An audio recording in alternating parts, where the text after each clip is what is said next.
প্রিয় শিক্ষার্থীরা, আসসালামু আলাইকুম। আজকে আমরা BBA honours third year accounting department, management department এবং ফিনান্সিয়াল ব্যাংক ডিপার্টমেন্ট এর ম্যানেজমেন্ট অ্যাকাউন্টিং ইংলিশ এই সাবজেক্টের কস্ট ভলিউম প্রফিট রিলেশনশিপ এই চ্যাপ্টার থেকে আগে অন্য আরেকটি ম্যাথ নিয়ে আলোচনা করবো। ম্যাথটা আমি লিখে নিয়েছি। স্কাই কোম্পানি লিমিটেড আর related information is as follows. Fixed cost দেওয়া আছে 50,000, প্রফিট দেওয়া আছে 25,000, সেলস ভলিউম দেওয়া আছে 15,000 ইউনিট। ক্যালকুলেট করতে হবে। এক, break even point in unit.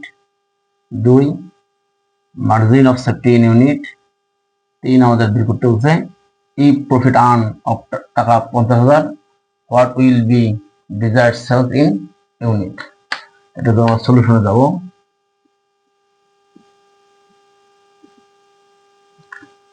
এক number required break even point in unit.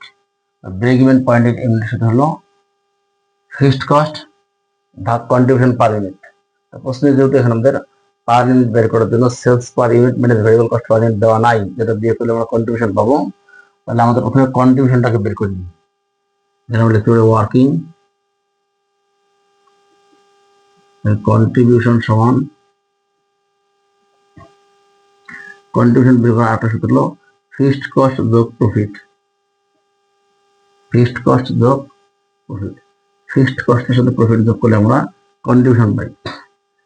Fixed cost আমাদের প্রশ্নে দেওয়া আছে 50,000 টাকা, প্রফিট দেওয়া আছে আমাদের 25,000 টাকা, ভাগ করলে আমরা 75,000 টাকা। এটা হলো আমাদের কন্ট্রিবিউশন। এখন আমরা বের করবো contribution per unit.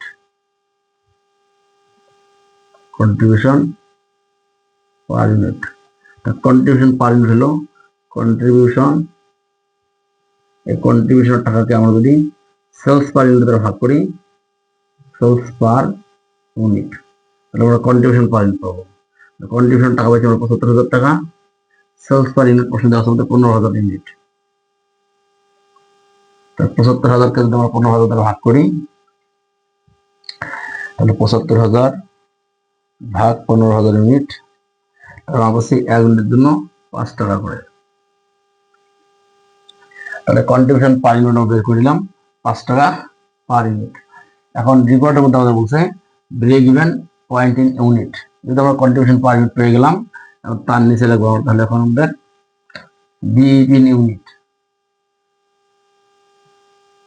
BEP in unit. Break even পয়েন্টের সূত্র এখন আমাদের হলো ফিক্সড কস্ট ভাগ contribution per unit. Fixed cost ভাগ contribution per unit. Fixed cost প্রশ্ন আমাদের হচ্ছে 50,000 টাকা, কন্ট্রিবিউশন পার ইউনিট পেয়েছি আমরা 5 টাকা। 50,000কে যদি 5 দ্বারা ভাগ করি তাহলে 10,000 ইউনিট। 1 নম্বর রিপোর্ট হয়ে গেল আমাদের break even point in unit.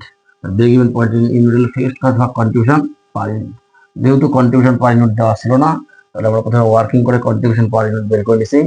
Fixed কস্টের সাথে আমরা যদি প্রফিট যোগ করে দেবো কন্ট্রিবিউশন, আর কন্ট্রিবিউশনের টাকাকে যদি আমরা সেলস ইউনিট দ্বারা ভাগ করি তাহলে কন্ট্রিবিউশন পার ইউনিট পাই। এখন fixed cost contribution per unit দ্বারা ভাগ করলে আমরা পেলাম break even point in unit. 1 নম্বর রিপোর্ট আমাদের শেষ। 2 নম্বর রিপোর্ট আমাদের বলা আছে margin of safety. Margin of safety in unit. Margin of safety in ইউনিটের সূত্র হলো আমাদের, এমনিতে মার্জিন অফ সেফটির সূত্র হলো টাকা যখন বের করি তখন লিখে sales minus break even sales. এবার যদি আমরা ইউনিট বের করতেছি তাহলে লিখবো সেলস ইউনিট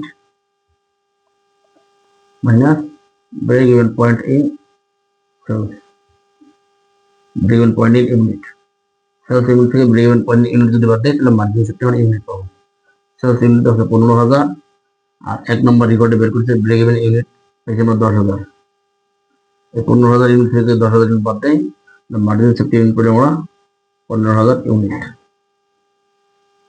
আর সেলস ইউনিট থেকে ব্রেক ইভেন পয়েন্ট ইউনিট বাদ দিলে পাবো মার্জিন সেফটি ইউনিট। 2 নম্বর রেকর্ড আমাদের শেষ হয়ে গেল। এখন যদি আমরা 3 নম্বর রেকর্ডে যাই, 3 বলা আছে প্রশ্নের মধ্যে ইফ প্রফিট আর্ন টাকা 50,000, what will be desired sales in unit. Desired sales আর টার্গেট সেলস একই জিনিস। এর আগের ক্লাসে আমরা টার্গেট সেলস ইন ইউনিট বের করে শিখছিলাম, সেম একই। আমরা যদি 50,000 টাকা আর্ন করতে চাই বা প্রফিট করতে চাই, তাহলে আমাকে কি পরিমাণ ইউনিট বিক্রি করতে হবে। তাহলে আমরা লিখতে পারি ডিজায়ার্ড সেলস ইন ইউনিট, অথবা আর নাম হলো target sales in unit. Target sales in unit. তাহলে fixed cost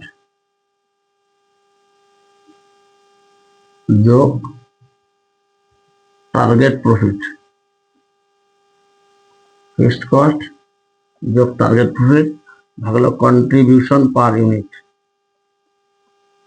contribution per unit.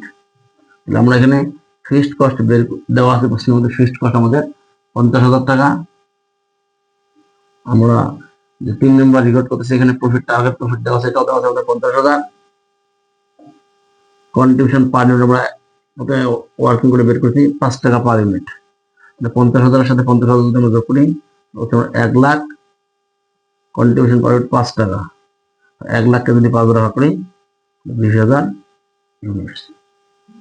অর্থাৎ আমরা যদি 50,000 টাকা প্রফিট করতে চাই, তাহলে আমাদের 20,000 ইউনিট বিক্রি করতে হবে।